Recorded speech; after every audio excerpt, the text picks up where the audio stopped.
2019-20 సంవత్సరానికి సంబంధించిన vote on account బడ్జెట్ను ఆర్థిక మంత్రి యనమల రామకృష్ణుడు అసెంబ్లీలో ప్రవేశపెట్టారు. మొత్తంగా చూస్తే 2019-20 బడ్జెట్ అంచనా 2,26,117.53 కోట్లు కాగా గత ఏడాది కంటే 18.38% మొత్తం పెరుగుదల కనిపిస్తోంది ఈ బడ్జెట్లో. సో ఈ బడ్జెట్ ప్రజాకర్షకంగా, సంక్షేమం దిశగా, అభివృద్ధి సమ్మేళనంగా కొనసాగుతుందని ఏదైతే చెప్పారో ఆ విధంగా వెళ్ళిందా లేదా అన్నది మనతో పాటు చర్చలో పాల్గొనడానికి AP BJP spokesperson Tripuraneni Chitti garu ఉన్నారు. అలాగే APCC general secretary Janga Gautam garu కూడా మనతో పాటు ఉన్నారు. అలాగే విజయవాడ నుంచి AP TDP knowledge centre coordinator Gurajala Malyadri garu కూడా ఉన్నారు. సో మనం ముందు విజయవాడ ఉందాం. విజయవాడలో మల్యాద్రి గారు, ఏదైతే టీడీపీ ప్రవేశపెట్టిన బడ్జెట్ ఉందో ఆ బడ్జెట్ మీద మీరే గుడ్ ఆఫ్టర్నూన్. ప్రజాకర్షకంగా, సంక్షేమంగా, అభివృద్ధి సమ్మేళనంగా ఉంటుంది మా బడ్జెట్ అని చెప్పారు. ఆ విధంగా ఉందని మీరు అనుకుంటున్నారు?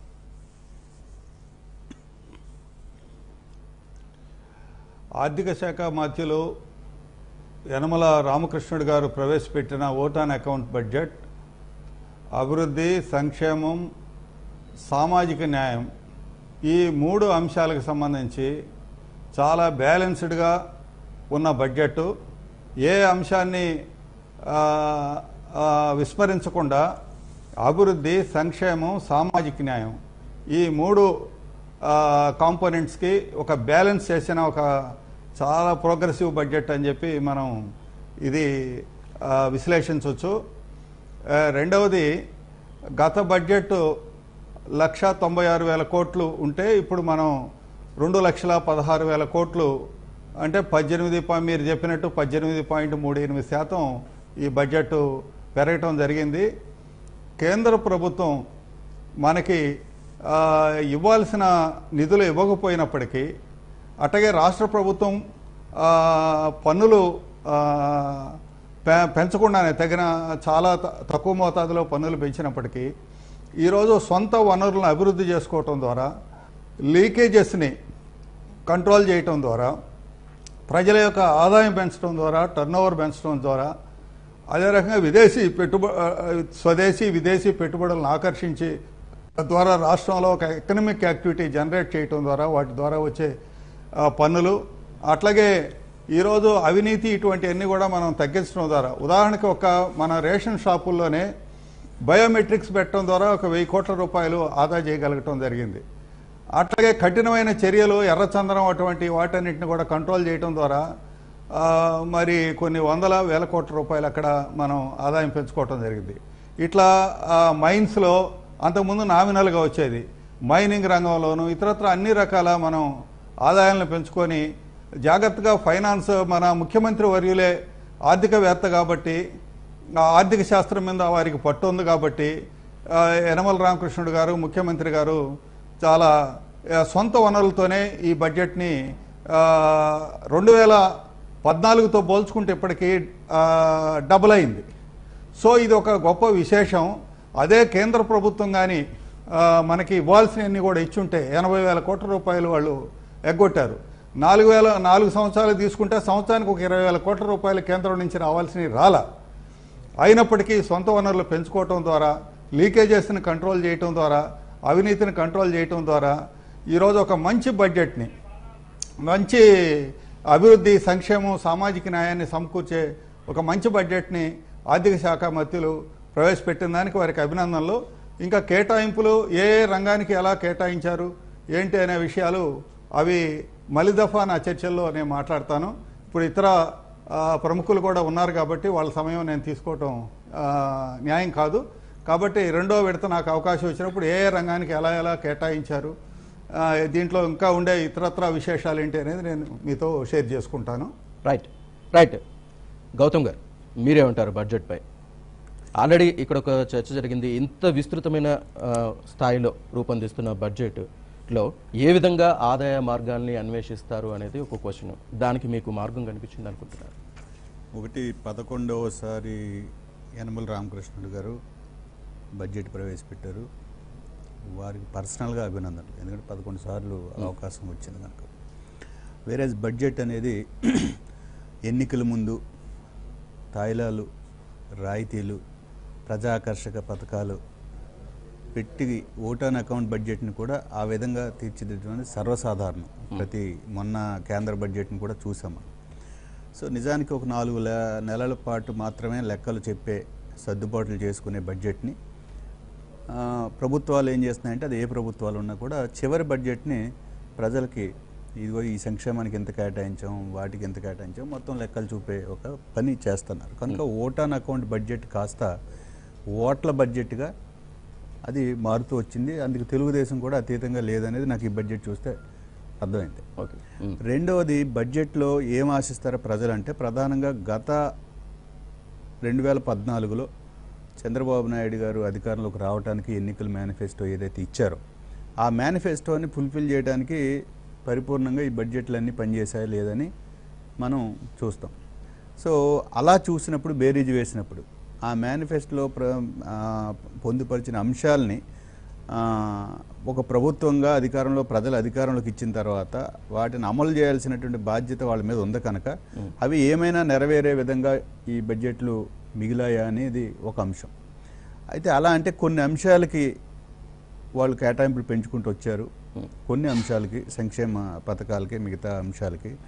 వేరే మౌలికంగా ఏంటంటే, ఇప్పుడు ఆర్థిక వ్యవస్థ మనం ఆంధ్రప్రదేశ్ రాష్ట్రంలో విడిపోయిన తర్వాత మీరు ఎంత బడ్జెట్ చూపించారు? 2,26,000 కోట్లు దరిదాపుగా ఉమ్మడి రాష్ట్రం కన్నా మించిన ఆర్థిక శక్తి విడిపోయిన ఆంధ్రప్రదేశ్కి ఈవేళ బడ్జెట్లో చూపిస్తున్నారు.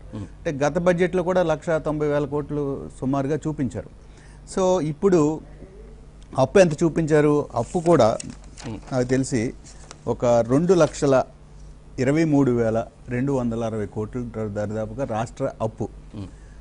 సో ఆంధ్రప్రదేశ్ ప్రభుత్వం విడిపోయిన తర్వాత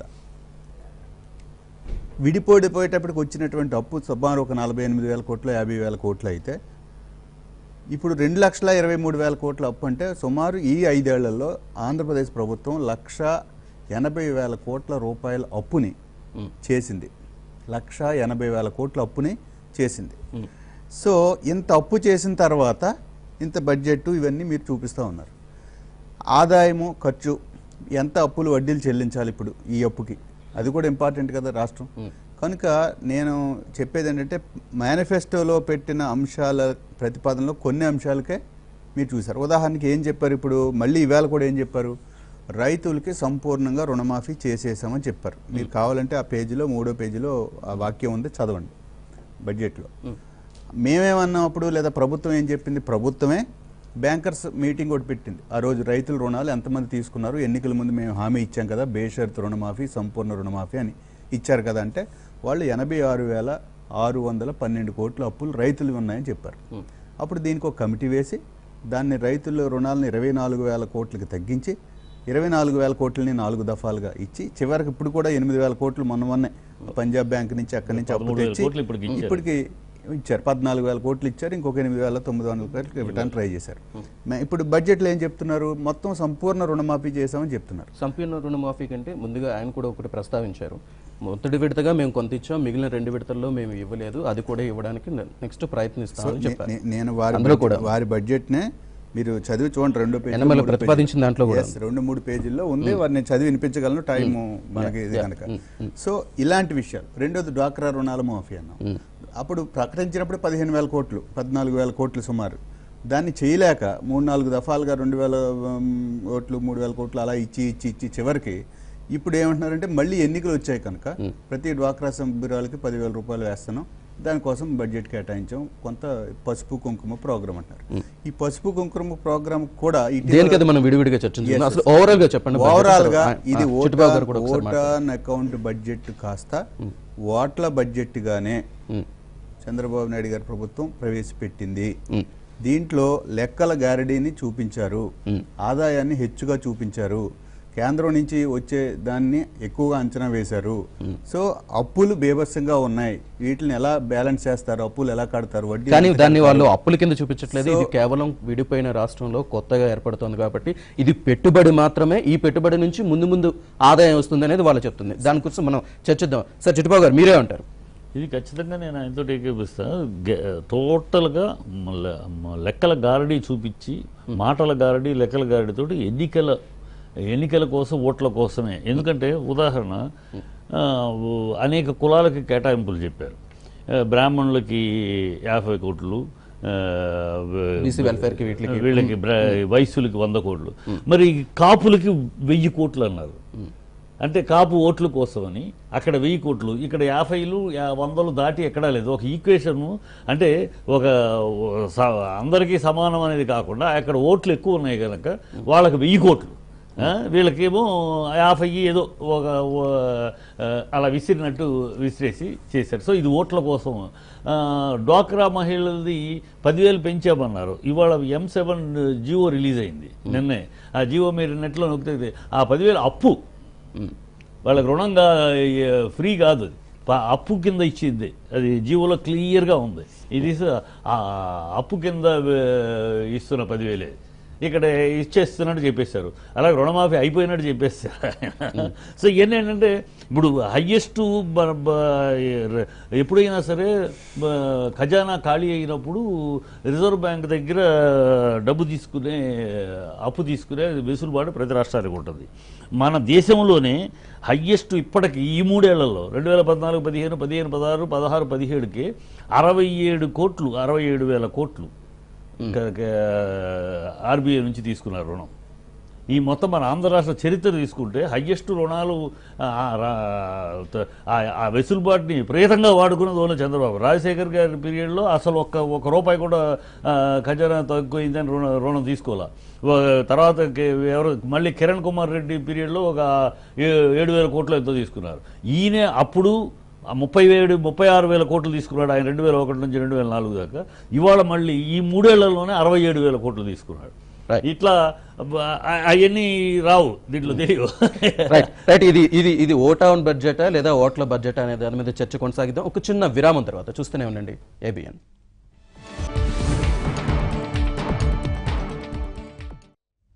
చర్చకు తిరిగి స్వాగతం. రైట్, మల్లాద్రి గారు మీరేమంటారు? గౌతమ్ గారు అంటున్నారు ఇది ఓటాన్ బడ్జెట్ కాదు, ఓట్ల బడ్జెట్ అనేసి. సార్ అంటే కొన్ని ఆ మిత్రులకి డేటా లేకో ఏమో కానీ కొన్ని అవాస్తవాలు చెప్పారండి. ఉదాహరణకి ఆంధ్ర రాష్ట్రం విడిపోయినప్పటికీ అప్పు 48,000-50,000 కోట్లుంటే ఇప్పుడు 2,23,000 కోట్లు అయిపోయింది. 1,80,000 కోట్లు అప్పు చేశారు అది అని ఒకటి. అట్లాగే రాజశేఖర రెడ్డి 1 రూపాయి కూడా అప్పు చేయలేదు అని ఇంకొక మాట. ఇప్పుడు వాస్తవాలు మన దగ్గర పేపర్స్ ఉన్నాయి, గవర్నమెంట్లో ఎవరినని అడిగితే ఆర్టీఐలు అడిగినా కూడా ఇస్తారు. మన రాష్ట్రం విడిపోయినప్పుడు 2014లో ఆంధ్ర రాష్ట్రానికి ఉన్న అప్పు 1,48,000 కోట్లు. 1,48,000 కోట్లు. మనం ఈ 4.5 సంవత్సరాల కాలంలో ఇంతకుముందే గౌతమ్ గారు చెప్పినట్టు 1,26,000 కోట్లు, 2,26,000 కోట్లు, అంటే అదనంగా పెరిగింది 80,000 కోట్లు. అంటే పాత అప్పు మీద మనం కొత్తగా చేసినప్పుడు 52% పెరిగింది. అదే వైఎస్ రాజశేఖర రెడ్డి గారు అధికారంకి వచ్చేటప్పుడు 59,000 కోట్ల అప్పు ఉంది. ఆయన దిగిపోయే నాటికి 2009లో 1,09,000 కోట్లు ఉంది. చిట్టుబాబు గారు నోట్ చేసుకోవాలా, 1,09,000 కోట్లు.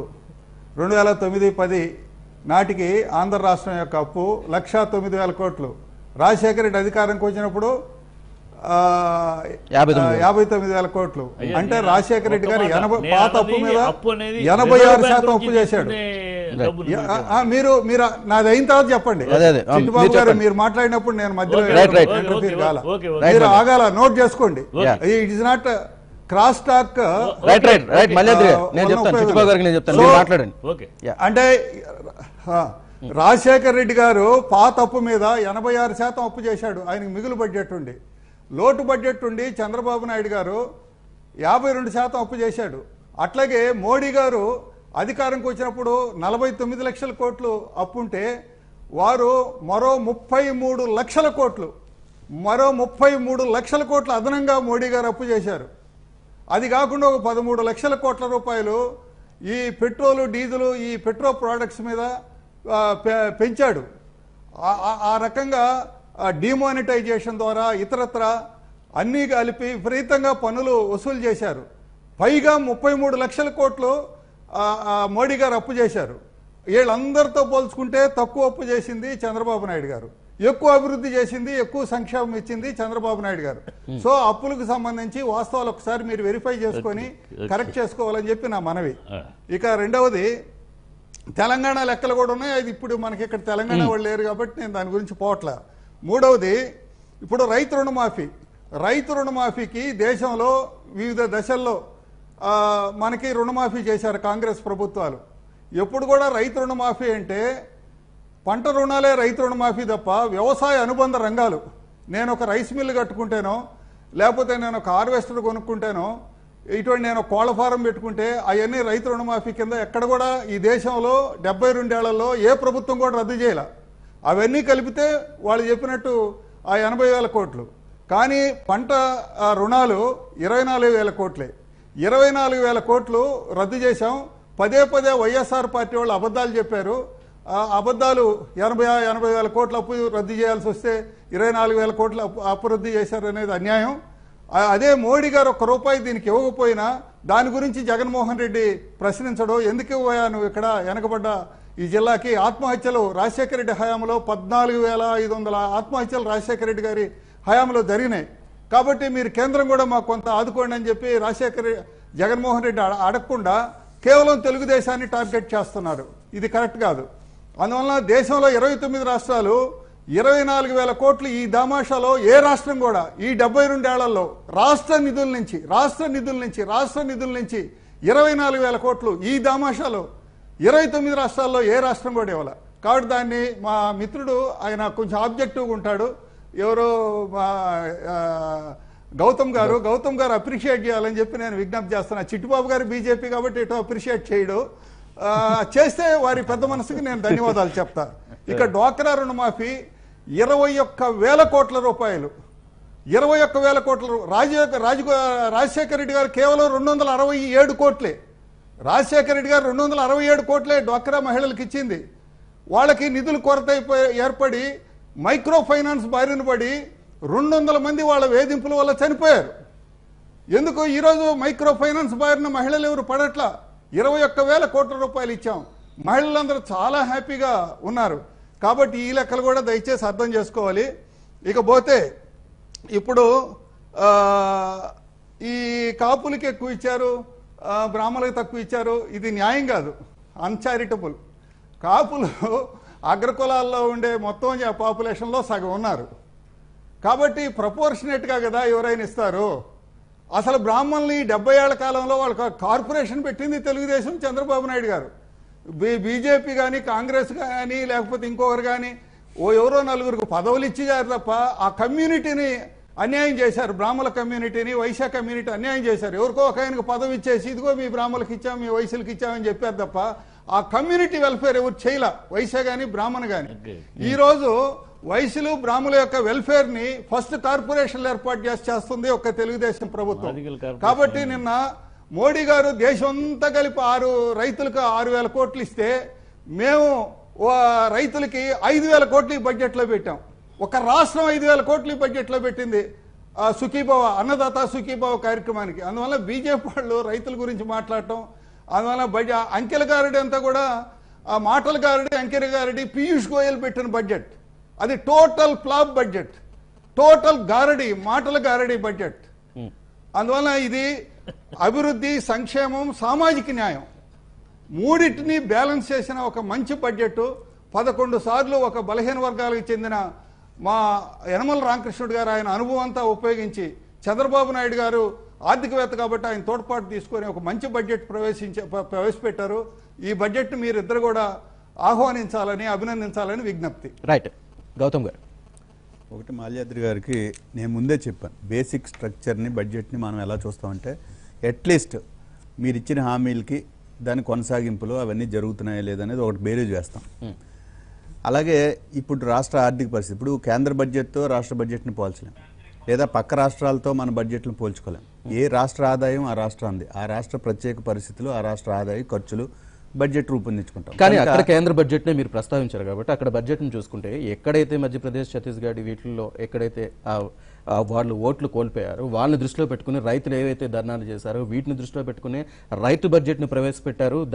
దానివల్లే ఇదంతా జరిగిందనేసి వీళ్ళు ఆరోపిస్తున్నారు. సో ఇప్పుడు ఈ బడ్జెట్ అంటే వాళ్ళు కూడా ఓట్ల కోసం ఇదంతా చేస్తున్నారు అంటున్నారు. ఇప్పుడు మధ్యతరగతి- చిట్టుబాబు గారు కూడా ఓట్ల కోసం ఇదంతా మధ్యతరగతి జరుగుతుందని ఇప్పుడు చెప్తున్నారు. సో మీరు ఎలా సార్, చూస్తారు? నా పాయింట్ ఏంటంటే ఒక్క సవరణ వారు చెప్పింది 2014-15లో 1,40,000 కోట్లు అప్పు ఉంది.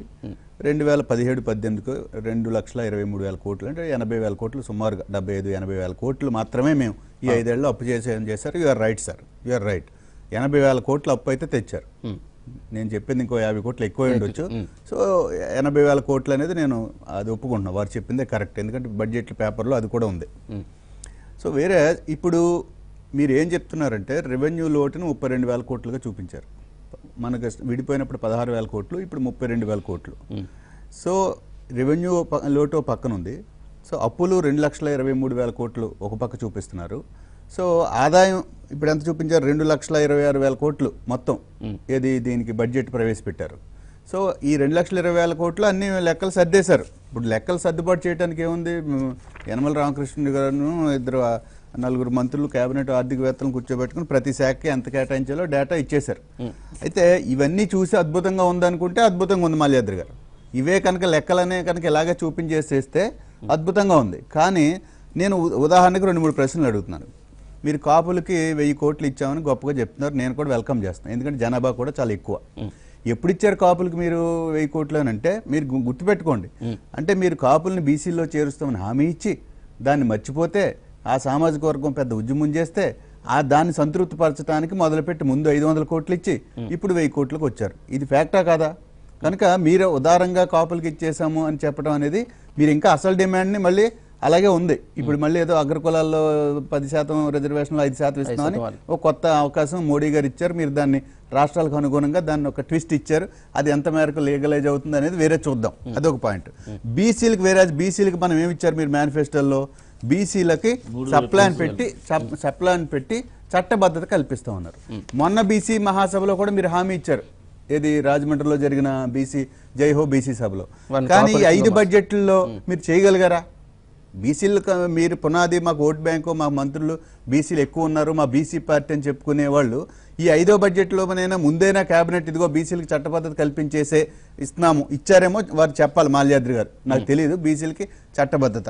వేరే మేనిఫెస్టోలో ప్రతి ఇంటికి నీళ్లు ఇస్తాం, 20 లీటర్లు 2 రూపాయలు చెప్పిన ఎన్టీఆర్ సుజల పథకం అని ఒకటి పెట్టారు. సార్ రాష్ట్రంలో ఎక్కడైనా మాల్యాద్రి గారు నిజాయితీగా ఒప్పుకుని చెప్పాలి, ఎక్కడైనా 2 రూపాయలకి 20 లీటర్ల మంచినీరుని ఎక్కడైనా అందిస్తున్నారా? ఎంత అందిస్తున్నారు? ఎంత శాతం అందిస్తున్నారు? అలాంటివి నేను చాలా మేనిఫెస్టో విషయాలే నేను చెప్తున్నాను. నేనైతే చూసాను 2 రూపాయలకి 20 లీటర్లు ఇవ్వడం అయితే నేను చూసాను కాకినాడలో. మీరు అడుగుతున్నారు కాబట్టి మామూలుగా తర్వాత ఎన్ని చోట్ల ఇచ్చారన్నది ధరల స్థిరీకరణకి 5,000 కోట్లు పెడతామని మేనిఫెస్టోలో పెట్టారు. ధరల స్థిరీకరణ ఈ 5 ఏళ్లు విపరీతంగా ప్రజల మీద ధరలు ఎలా పెరిగాయి చూసాం. పెట్రోల్ డీజిలే కాదు, మొత్తం నిత్యావసర సరుకుల ధరలన్నీ ఎలా పెరిగాయి చూసాం. కానీ 5వ బడ్జెట్ తర్వాత 6వ బడ్జెట్లో కూడా 1,000 కోట్లే స్థలం పెట్టారు. ఈ ధరల స్థిరీకరణ ఇది అనేది లేపేశారు గతంలో కూడా. సో అలా సామాన్యులకి బెల్ట్ షాపులు రద్దు అన్నారు సార్. ఎక్కడైనా రాష్ట్రంలో బెల్ట్ షాపులు రద్దయిన పరిస్థితులు కనిపిస్తున్నాయా? సో నేను అనేది ఏంటంటే మీరు ఎన్నికల మేనిఫెస్టోని బడ్జెట్ని బేరీజు వేస్తేనే తప్ప వాస్తవాలు ప్రజలకు తెలియవు. రైతుల రుణమాఫీ సంపూర్ణంగా చేయలేదు. వారు చెప్పారు దేశంలో ప్రపంచంలో ఎక్కడ జరగలేకుండా చేసామని. నేను చెప్తున్నాను చంద్రబాబు నాయుడు గారు ఇలాంటి ఓవర్ ప్రచారాలు చేయటం వల్లే ప్రజలకి కరెక్ట్గా ప్రజలకి వాస్తవాలు చెప్తే అర్థం చేసుకుంటారు. కానీ ఎక్కువ చెప్పి బీభత్సంగా చెప్పి తక్కువ చేస్తే మాత్రం ప్రజలు ఆశించింది నెరవేరకపోతే రైతులైనా ఏ వర్గాలైనా కూడా విమర్శిస్తారు. ఇప్పుడు రైతుల విషయం మీరు చెప్పిన హామీనే సంపూర్ణంగా బేషరతు రుణమాఫీ అంటే రైతులు రుణమాఫీ తీసుకున్నారు. మీరేం చేశారు? కమిటీ పెట్టి 1,40,000 అన్నారు. సుమారు 24,000 కోట్ల నుంచి అది చాలా పెద్ద విమర్శ అది. అందుకని 84,000 కోట్లు ఇవన్నీ అది కాదు, మేము ఇంతే కరెక్ట్. ఎవరు కూడా పంట రుణాలు తప్ప వ్యవసాయ రుణాలు ఇవన్నీ కూడా మరి యూపీఏ హయాంలో 76,000 కోట్లు రైతులకు రుణమాఫీ చేసిన చరిత్ర కాంగ్రెస్కు ఉంది. కనుక రాజశేఖర రెడ్డి గారితో సంక్షేమంతో ఇప్పుడు పోల్చకూడదు. అప్పుడు ఉమ్మడి రాష్ట్రంలో ఉండే బడ్జెట్ వేరు, అప్పుడున్న ఖర్చులు వేరు, ఆ జనాభా వేరు, ఇది వేరు. కనుక దాన్ని కూడా కంపేర్ చేయాల్సిన అవసరం లేదు. అప్పుడు ఆదాయం వేరు రాష్ట్రానికి. ఈవేళ మీరు 2,20,000 కోట్ల 26,000 కోట్లను చూపిస్తుంది. నేను అనుకుంటున్నాను రాష్ట్ర విభజన తర్వాత ఇంత ఆదాయం రాష్ట్రానికి వస్తే విభజన జరిగిందని ఎందుకు ఏడాలా దాన్ని ఏమంటారు బడ్జెట్ పేపర్లో మొదటి పేరాలో 3వ లైన్లో రాష్ట్ర విభజన చాలా అన్యాయం అయిపోయింది, అప్పులు ఆస్తులు పంపకాల్లో అన్యాయం జరిగిపోయింది, ఈ బాధ కూడా ఎందుకు పరాలి, ఇంత ఆదాయం వచ్చేస్తుంటారు రాష్ట్రానికి. సో అందుకని ఏంటంటే ప్రజలకి మనం వాస్తవాలు చెప్పాలి. అప్పులేంటి, మన ఖర్చులేంటి, నిజంగా సంక్షేమం ఏంటి. సంక్షేమంలో ఈవేళ కూడా విమర్శలు వస్తున్నాయి. పసుపు కుంకుమ పథకానికి మీరు మహిళలకు ఇచ్చిన పథకంలో ఎస్సీ ఎస్టీ సప్లాన్ నిధులను కూడా డైవర్ట్ చేశారని ఒక పెద్ద వార్త వచ్చింది. కనుక ఎస్సీ ఎస్టీ కాగ్ రిపోర్ట్లు కూడా ఏం చెప్తున్నాయి, చాలా సార్లు ఈ కేటాయింపులు ఎక్కువ చేస్తున్నారు కాగితాల్లో. ఖర్చుల్లో 70%, 60% ఖర్చు, 40% ఖర్చు పెట్టట్లే. నేను చెప్పిన లెక్క కాదు ఇది. కాగ్ రిపోర్ట్ ప్రతి ఏడాది ఇచ్చే రిపోర్ట్లే చెప్తున్నాయి. కనుక మేము అడిగేది ఏంటంటే, మీరు ఈ బడ్జెట్ ఈసారి కాగితాల మీద అయితే బ్రహ్మాండంగా చూపించారు, కానీ ఎన్నికల హామీలకు సంబంధించిన నేను అడుగుతున్న మౌలిక అంశాలు బీసీ సప్లాన్ విషయంలో మీరు ఎందువరకు ఇంతవరకు